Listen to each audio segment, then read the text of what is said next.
అందరికీ నమస్కారం. నేను మీ కృష్ణారావు గోపిశెట్టి అడ్వకేట్. సామాన్య ప్రజలకు కూడా చట్టాల పట్ల అవగాహన కలిగించడం కోసం అనేక వీడియోలు చేస్తున్నాం. అందులో భాగంగానే ఈరోజు ప్రామిసరీ నోట్ గురించి మనం మాట్లాడుకోబోతున్నాం. సింపుల్గా చెప్దాం అనుకుంటున్నాను.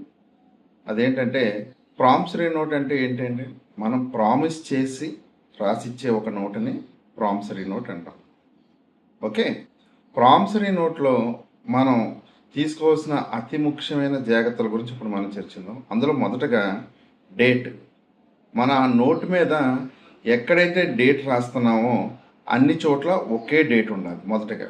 నెక్స్ట్, ఎవరైతే అప్పు ఇస్తున్నారో అతన్ని రుణదాత అంటాం. ఎవరైతే అప్పు తీసుకుంటున్నారో వాళ్ళని రుణగ్రహీత అంటాం. అది ఇంగ్లీష్లో తీసుకునేవారిని బారోవర్ అని, ఇచ్చేవారిని లెండర్ అని కూడా అంటాం. సో వీరిద్దరి మధ్య జరిగే ఈ ట్రాన్సాక్షన్లోని ఒక ప్రామిసరీ నోట్ రాసుకుంటాం జరుగుతుంది. ఈ ప్రామిసరీ నోట్లో ఒకవేళ వాళ్ళకి ఎవరికైనా రాయటం రాకపోతే మూడో వ్యక్తితో రాయించుకోవచ్చు. ఆ మూడో వ్యక్తిని స్క్రబ్ అని లేదంటే రైటర్ అని అంటాం.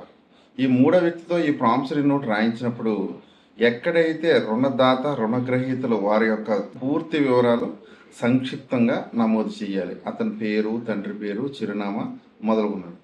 అదేవిధంగానే ఈ ప్రామిసరీ నోట్ దావా వేయాలి కోర్టులో అంటే గరిష్ట కాల పరిమితి 3 సంవత్సరాల వరకు ఉంటుంది. ఇందులో ఎంత అమౌంట్ రాయాలన్న దాని మీద చాలా కన్ఫ్యూజన్ ఇప్పటికీ చాలా మందిలో ఉంటుంది. ఒకవేళ పెద్ద మొత్తంలో కనుక ట్రాన్సాక్షన్స్ చేస్తే దానికి బ్యాంక్ ట్రాన్సాక్షన్ చేసుకుంటాం మంచిది ఎంతకైనా. అదేవిధంగా ప్రామిసరీ నోట్ రాసేటప్పుడు ఎక్కడ కొట్టివేతలు లేకుండా ఉంటే చాలా మంచిది. సూచనలు అన్నమాట, చాలా మంచిది. అదేవిధంగా ఒకే చేతి రాతతో ఉంటే కూడా కొంచెం ఎంతో కొంత మంచిది.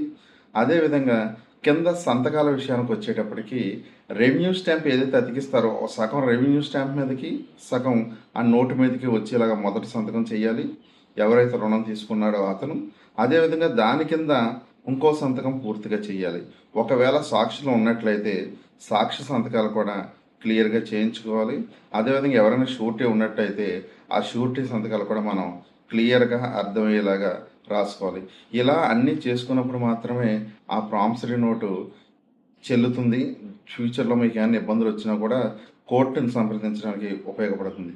అందరికీ నమస్కారం. జై హింద్.